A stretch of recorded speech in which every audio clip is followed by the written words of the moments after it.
அஸ்மத்குருப்யோ நமः. ஸ்ரீ லீலா சுகர் அருளி செய்த ஸ்ரீ கிருஷ்ண கர்ணாமிர்தத்தில்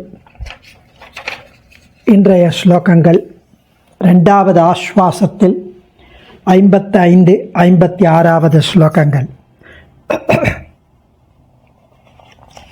55வது ஸ்லோகத்தில் தயிர் விற்கிற ஒரு கோபிக்கை தெருவில் தயிர் விற்றுன்னு போவாள், மோர் விற்றுன்னு போவாள். அவள் எப்படி கண்ணனுடைய நினைவாலே பரவசமடைகிறாள் அப்படிங்கிறத பற்றியான ஆச்சரியமான அனுபவம் சுவாமி இது. விக்ரேது காமா கில கோப கன்யா முராரி பாதார்பித சித்தவருத்தி தத்யாதிகம் மோக வசாதவோச்சத் கோவிந்த தாமோதர மாதவேதி. விக்ரேது காமா கில கோபகன்யா முராரி பாதார்பித சித்தவருத்தி தத்யாதிகம் மோகவசாதவோச்சத் கோவிந்த தாமோதர மாதவேதி. அந்த இடைச்சேரி பெண், ஆயர்குல கோபிக்கை பெண், தயிர், பால், வெண்ணெய் இதெல்லாம் ஒரு 2-3 பானையில் தலை மேலே வச்சுட்டு வீதிகளில் விற்று பிழைப்பு நடத்துகிறவள்.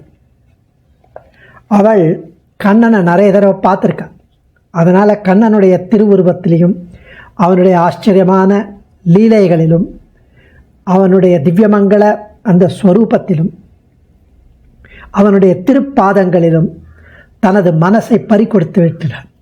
தனது சித்தத்தை அர்ப்பணித்திருக்கிறாள். அவள் எப்பவும் கண்ணனுடைய நினைவாகவே இருப்பாளாம். ஸோ அந்த தெருவில் விற்கும்போது தயிர் வாங்கலையோ தயிர், பால் வாங்கலையோ பால் அப்படின்னு கூவணும். அப்படி கூவதற்கு பதில் கோவிந்த தாமோதர மாதவா வாங்கலையோ, கோவிந்த தாமோதர மாதவா வாங்கலையோன்னு கூவி போவாளாம். ஏன்னா அவளுக்கு தயிர், பால்லாம் மறந்து போச்சு. கோவிந்த தாமோதர மாதவா தான் ஞாபகம் இருக்குது.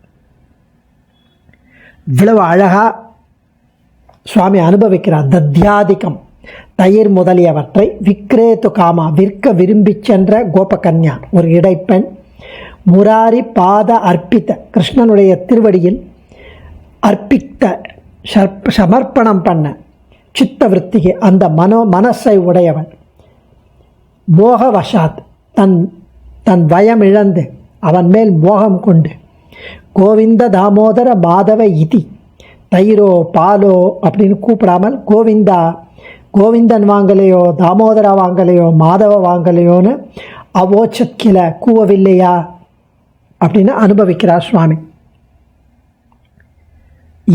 இந்த ஸ்லோகத்தினுடைய ஒரு சீக்குவலாக கண்டினியூஷனாக பில்வமங்களாச்சாரியார்னு ஒரு கிருஷ்ண பக்தர் கோவிந்த தாமோதர ஸ்தோத்திரம் அப்படின்னு 72 ஸ்லோகங்கள் தனியாகவே எழுதப்பட்டிருக்க அவர் எழுதினது. அப்படின்னா எவ்வளவு ஒரு அனுபவம் ஆச்சாரியர்களுக்கு கோவிந்த தாமோதரன் மேலே. அடுத்த ஸ்லோகத்தில் கிருஷ்ணனாகிய யானை குட்டி, அந்த கிருஷ்ணனாகிய குட்டியான போல இருக்கிற அந்த கண்ணனுக்குடைய கட்டுத்தறிகள், அந்த கண்ணனை கட்டுப்படுத்தும் விஷயங்கள் என்ன, அந்த குட்டி யானையை கட்டுப்படுத்தும் விஷயங்கள் என்ன அப்படின்றத அனுபவிக்கிறார். உலூகலம் யா யமினாம் மனோவா கோபாங்கனானாம் குச்சகுட்மலம் வா முராரினாம் ந கலபஸ்ய நூனம் ஆலானமாசேத்ரயமேவ பூமௌ உலூலகம் உலூகலம் வா யமினாம் மனோவா கோபாங்கனானாம் குச்சகுட்மலம் வா முராரினாம் ந கலபஸ்ய நூனம் ஆலானமாசேத்ரயமேவ பூமௌ. முராரி கண்ணன் என்ற பெயரில் ஒரு யானை குட்டி இந்த பூலோகத்தில் ஆச்சரியமாக நடந்து வந்தது. நம்மிடம் ஓடிக்கொண்டிருந்தது, நம்மிடையே. அந்த யானை குட்டி கடங்காமல் இருக்கும் எப்பவுமே. அவ்வளவு ஒரு லீலைகள், அவ்வளவு விஷமங்கள் பண்ணும். அந்த யானை குட்டியை கட்டி போட 3 விஷயங்கள் தான் இருக்கும்.